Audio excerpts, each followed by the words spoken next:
Now we're going to review a little bit about electron configurations in the quantum model. There is not a worksheet for this video, it's just kind of a review. Now, this whole thing with the quantum model, has to deal with orbitals, and orbitals meaning the spaces that electrons like to be, Now, instead of electrons traveling in orbits, we talked about electrons staying in these particular spaces around an atom, And these spaces have all of those crazy shapes that you were looking at there with the building a quantum model worksheet. Now, each electron has its own kind of address for which orbital it stays in, because there are many different orbitals around an atom, many different spaces, So, just like you have an address for the house that you live in, electrons have an address for the orbital or place that they live in, Now, just like nobody else has your address, there are no two electrons that have the same address. So with this quantum model, we have 4 quantum numbers. The first number tells you the energy level that the electron lives in. So that means how far away does one particular electron stay from the nucleus. The more electrons an atom has, the more orbitals it has to fill, and the higher energy level numbers you're going to see. The second number is going to be the shape of the orbital, and that is that S, P, D, and F. So that's not really a number for how we see it, but that just tells me the shape of what these orbitals look like, either a sphere or a kind of set of dumbbells for P, and then D and F are kind of a combination of all these dumbbells and crazy shapes. The third number is what we call magnetic quantum number, and that just means which way is my orbital position. So in the p orbital, as you can see in this picture here, it has 3 different orientations.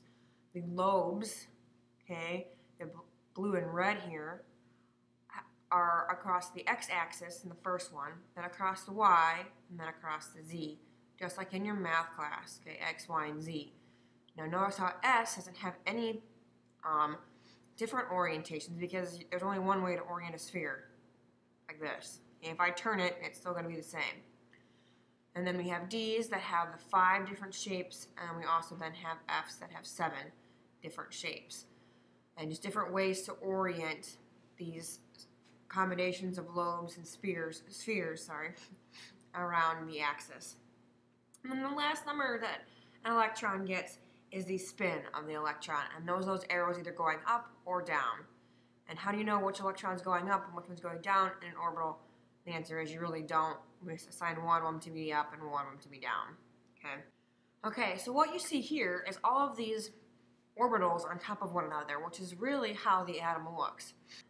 Alright, so taking a look at this picture here, we see the nucleus in the very center with these little small spheres. Those are the protons and neutrons. Then we have the 1s orbital here in blue. Then we have the 2s orbital here in green. And then we have the 2p orbitals in the red with the lobes. And notice how there are only 1 of the blue and the green. So one way to orient the S.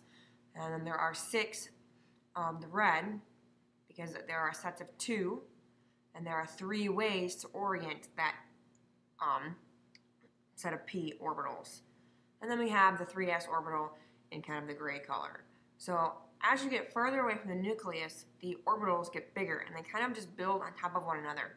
So if I had another set of p orbitals, they would be bigger than the red, but still in this same area. We're not talking about the nucleus being like the ground floor of a building, and then all the orbitals being the floors above it. They all build right on top of one another. The electrons are all around the nucleus. They happen to be around in all these different spaces. Now here we have a picture of how the orbitals are filled. And this is called the off-ball principle, where the electrons fill from the lowest energy down here in the 1s to the highest energy that's listed on this one, into the 6d. So they fill in a very certain order. And we're going to look at how that order coincides with the periodic table here in a minute, which you should have looked at in the quantum model continued. Now the energy values are actually over here. I go 1s, 2s, 2p, 3s, 3p, 4s, 3d. The 3 Ds, or all the Ds, are actually one off of where you think they should actually go. Okay, instead of going 3p, 3d, the 4s's are actually a little bit lower in energy, so they go first. Okay, that's my off-ball principle. Now, you have the second principle, which is the Pauli exclusion principle, and that just means each electron has to be spinning in opposite directions, kind of like magnets. One has to spin up, one spins down. And that's how we get the arrow up and the arrow down. And we draw these for orbital diagrams. Then we have the Hund's rule, and that applies to the P's, the D's, and the F's, because the S's only have one way to orient their shape. So like here in the P, so I would have to put one electron here in a 2p, and then my second electron, if it went in here, would go in the next box, and the third in the next box. You have to put one in each one of the orbitals before you go back and give this guy another electron. Okay, they have to be evenly spaced out. That is Hund's rule. Okay, so now we're going to just quickly review orbital diagrams and electron configurations, and then we're going to look at our periodic table to remember why I don't have to memorize these orders that you fill these electrons in.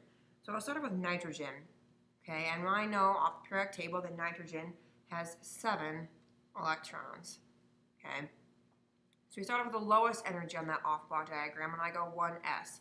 Remember, we draw the line, and 1 up, 1 down, that's 2. I need 5 more. The next one I go to is the 2s. 1 up, 1 down, now I've got 4 electrons. I need 3 more. Well, 1s, then 2s, then that comes next is 2p. I need 3 more electrons. This is where I was saying Hund's rule comes into effect. You have to go up, up, up. Now I have 7 electrons total. This would be the orbital diagram for nitrogen, which then also means my complete electron configuration then would be 1s2, 2s2, 2p3. 7 total electrons. Notice how these exponents add up to 7. Now we'll look at scandium.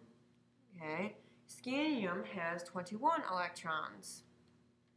So I'm going to have a 1s, up, down, there's 2, 2s, up, down, there's 4, 2 p's, up, up, up, down, down, down. There's 10. Then I go to the 3s, and I go up, down, there's 12. Then I have 3p, so here's 6 more. I didn't quite fill those right, but if you know you're going past it, it really doesn't matter.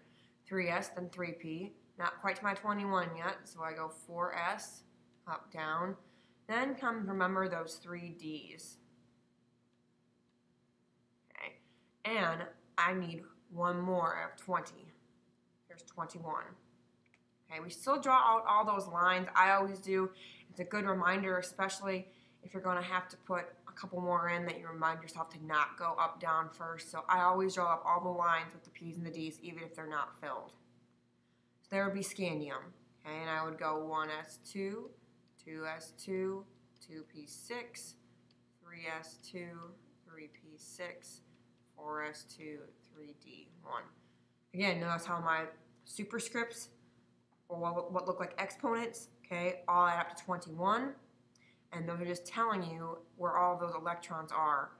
The energy level number is the number in front. Okay, then I have the shape, then I have how many electrons are in there. Okay, so there's a review for the electron configuration and the orbital diagrams. Now we're going to look at the periodic table and why you don't really have to memorize that.